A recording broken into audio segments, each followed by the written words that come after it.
Ada durhaka halus, kita bisa buat contoh begini. Ibu sakit. Ibu sakit. Itu kadang-kadang mau kunjung ibunya yang sakit tuh lihat dulu. Ada yang sudah datang belum ke ibu? Ah, belum ada yang datang. Wah, enggak deh, nanti aja. Kalau sudah ada abang yang datang atau saudara datang baru datang. Kenapa? Dia takut menjadi orang yang datang pertama, takut kebetulan obat belum dibeli, takut dia yang suruh belikan obatnya. Halus. Jadi menghindar dari menolong orang tuanya.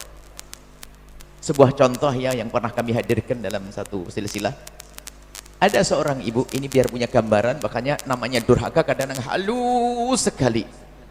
Ada seorang ibu sakit di rumah sakit. Dia punya anak 5 sudah berjaya semuanya. Anaknya sudah Masya Allah, mandiri semuanya. Kebetulan hidup di satu kota. Satu kota begini, suatu ketika ibu ini sakit. Padahal ibu ini nggak pernah sakit. Karena itu orang desa yang Masya Allah hidupnya dengan aktivitas, kemudian menjadi sukses dan sebagainya. Akhirnya sang ibu nggak pernah sakit. Sakit ini. Dan beliau janda, suaminya sudah meninggal. Di saat sakit, masuk rumah sakit, ternyata harus opnam, harus tinggal di dalam rumah sakit. Semua anak-anak dipanggil, kaget mendengar ibunya sakit, harus opnam. Gelisah semuanya. Akhirnya diputuskan sang ibu harus tinggal di rumah sakit. Setelah itu, kakak yang tertua itu ngajak musyawarah. Bagaimana kalau? Berarti ini harus dibikin jadwal. Anggap saja rumahnya di Cirebon semuanya. Jadwal apa bang? Jadwal yang jaga Umi dong.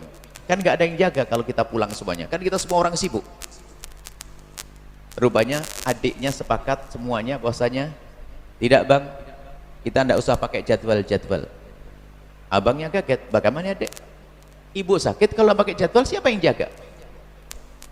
Terusnya anak-anak itu kompak berkata, bang, saya sudah izin sama suami saya sudah izin sama suami, semua sudah ngomong, kami tidak pakai jadwal karena kami ingin nginep di sini semuanya.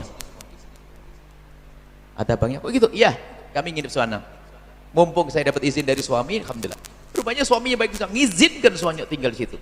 Sehingga sang ibu merasakan bahwasanya setelah lama ditinggal anaknya pada menikah, rumah sendiri dengan suami sampai suami telah meninggal, sepi. Saat itu menemukan bahwasanya keadaan suasana yang indah, biarpun di rumah sakit, anaknya ngumpul semuanya. Anak perempuan ada yang di bawah, ada tidur di sini. Memang dibuatkan di ruang yang enak, diambil ruang VIP di rumah sakit.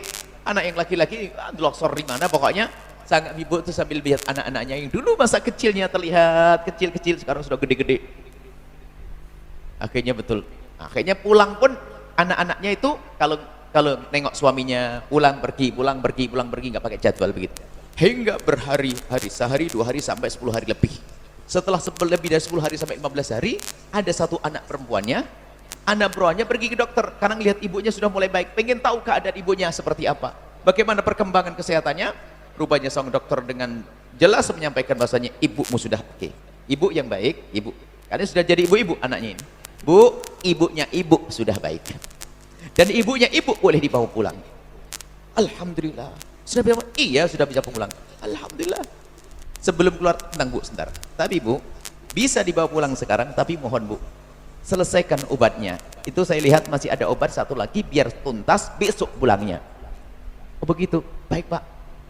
Keluarlah sang anak tadi, yang sudah jadi ibu-ibu juga. Pulang memberikan kabar gembira kepada ibunya, kalau sang ibu sudah sehat. Ibunya girang, ibunya senang dan berkata, aduh iya, aku pengen cepat pulang.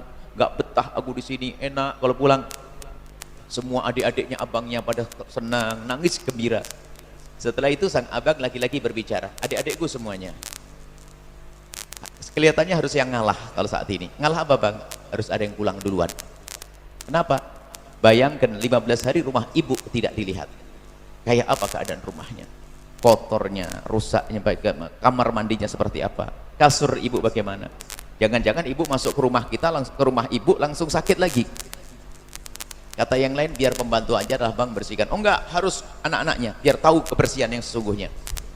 Akhirnya semuanya dilihat wajah-wajahnya oleh abangnya, enggak ada yang bergerak. Ayo siapa yang pulang? Tiba-tiba ada anak perempuan yang tadi pergi ke dokter, rupanya dia sangat cekatan. Bang, biar saya pulang duluan, saya akan bersihkan, saya akan beresi. Ya sudah, kamu pulang duluan. Pulanglah dia, sore itu pulang, dibersihkan kamar mandinya, ranjang dirapikan semuanya, dibuka jendelanya, dibersihkan.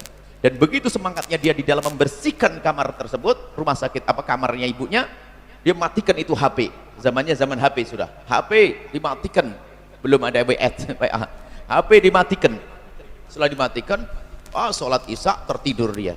Besok paginya dilanjutkan lagi, terus bersih-bersih sambil menanak nasi, nyiapin apa-apa yang bisa disiapin sampai jam 8 menjelang jam 9. Dia tuh nunggu kok tidak ada kabar, kapan ibunya mau pulang, nggak ada. Akhirnya setelah itu dia mengambil HP, baru sadar rupanya HP-nya dimatikan. Setelah dibuka kaget, rupanya kebanyak surat SMS dari abangnya, dari saudara. Kaget, belum sempat membaca SMS, tiba-tiba ambulan sudah ada di depan masuk rumahnya, masuk rumah ibunya. Kaget dia, dibanting itu HP, langsung berdiri menyambut ambulan. Gemetaran takut, kenapa pakai ambulan? Bukankah abang punya mobil yang bagus? Bukankah punya adik punya mobil yang bagus? Kenapa harus pakai ambulan? Jangan-jangan ibu meninggal, jangan-jangan ibu wafat. Dia gemeteran, ketakutan. Belum sempat baca HP, belum sempat ngomong, ambulan sudah di depan mukanya. Setelah ambulan di depan mukanya, keluar abangnya, keluar adiknya, keluar saudaranya. Empat saudaranya keluar. Gemeteran, mana ibu? Keluar susternya satu. Semakin takut dia. Tak tahu yang terakhir ada seorang ibu yang tampak lebih cantik dari sebelumnya. Ternyata ibunya sehat yang sudah bisa berjalan sendiri. Kaget dia, melompat dan dipeluk ibunya. Lalu berkata, abang kenapa kok bikin kaget? Kenapa harus pakai ambulan? Kenapa kok tidak pakai mobil pribadi? Rupanya abangnya berkata, tadi mau pakai mobil pribadi, cuman pakai mobil pribadi terlalu kecil, sehingga kita tidak bisa bareng-bareng. Akhirnya sekalian dah, biar ibu pulangnya enak, nyaman sambil bareng, pakai mobil ambulan dan kita bisa ngeriung bareng-bareng satu mobil. Lihat, anaknya begitu perhatian sama orang tuanya. Indah. Cuman Allah Maha tahu, ini yang perlu kami hadirkan. Allah Maha tahu yang ada di hatinya anak-anak itu. Allah Maha tahu, sebab urusan bekti, urusan hati. Sambung atau tidak dengan orang tuanya. Allah Maha tahu anak perempuannya yang datang ke dokter yang semangat bertanya tentang keadaan ibundanya. Allah juga Maha tahu di saat sang anak perempuan milih untuk pulang. Dia pergi ke dokter bukan hanya bertanya tentang kesehatan ibundanya, tapi juga bertanya tentang biayanya berapa. Kemudian dia milih pulang ke rumah, dia juga punya maksud dalam hatinya. Dia pulang ke rumah dan dia mematikan HP-nya, Allah Maha tahu. Sebetulnya setelah dia tahu biaya rumah sakitnya, kemudian dia milih pulang dan mematikan HP-nya, itu sebetulnya diam-diam dia itu menghindar dari dimintai sumbangan untuk mengeluarkan ibundanya dari rumah sakit. Halus.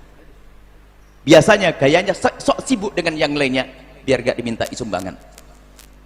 Banyak seorang anak di saat ibunya sakit ogah-ogahan, tahu yang abang, biar abang saja deh yang kaya, abang yang bantu nanti, kan abang kaya. Oh enggak, urusan ibunda, biarpun anda paling fakir, anda harus paling banyak kalau anda punya bekti. Kadang ada seorang ibu, misalnya bulan Ramadan atau Lebaran, itu mau, nak aku mau ke rumahmu nak ya, nanti bulan Ramadan ya sama kamu nak ya. Iya bu, iya bu, iya bu. Setelah iya tuh telepon sama aja abangnya, bang, abang ibu katanya mau tinggal di rumah saya bang. Oh ya bagus, gak apa-apa nak. Bang, rumah saya kan kecil bang, rumah abang aja yang gede bang ya. Dilempar ke rumah abangnya. Abangnya rumahnya mah gede, tapi jawabnya abangnya gimana? Iya rumah saya gede dek, tapi saya jarang di rumah, jarang ada di rumah. Kasihan ibu nggak ada yang rawat. Lihat anak-anak durhaka. Tidak tengi ibunya bingung. Jangan khawatir, biarpun rumahmu sangat kecil, ibumu tidak bangga. Ibumu kadang-kadang hanya rindu untuk duduk bersamamu. Ini sang anak main lempar, tahu ibunya mau datang, lempar ke abangnya, abang yang lempar ke yang lainnya. Akan tapi kalau anda punya bekti pada orang tua, jika ibundamu ingin datang ke tempatmu, berbanggalah. Dan untuk mengukur anda punya bekti atau tidak, lihat kesenanganmu. Mungkin rumahmu sangat kecil, akan tapi anda akan berkata bahwasanya, untuk ibu akan aku beri kamar yang terbesar, biarpun rumah saya kecil. Ini urusan orang tua. Hati-hati, jangan sampai diam-diam kita punya durhaka kepada orang tua. Halus durhaka kepada orang tua, takut membayar resepnya. Sementara ibunda kita, lihat, kalau kita sakit akan dihabiskan semuanya untuk kita.